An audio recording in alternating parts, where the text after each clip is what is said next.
efforts de prise de participation. Merci. Frédéric Cabrolier pour le RN.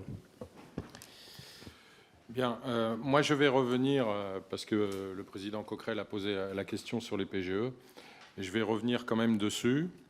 Donc ça a été dit, les PGE avaient été lancés dans un premier temps suite à la crise Covid.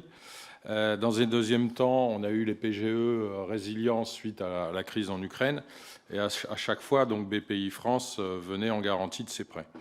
Dans le cadre du plan de relance, on a également 3 milliards d'euros où on retrouve BPI France en soutien des fonds propres des entreprises.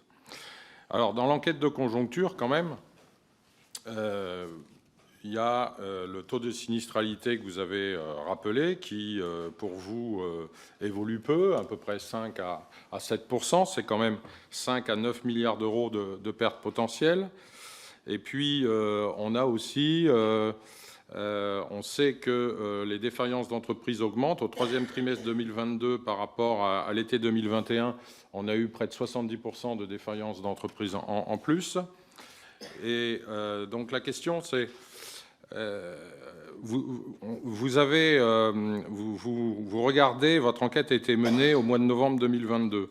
Or, la crise énergétique, les entreprises la subissent surtout, la subissent surtout et voient leurs factures arriver en décembre et en janvier de cette année. Donc, il va y avoir un taux de défaut des entreprises certainement supérieur.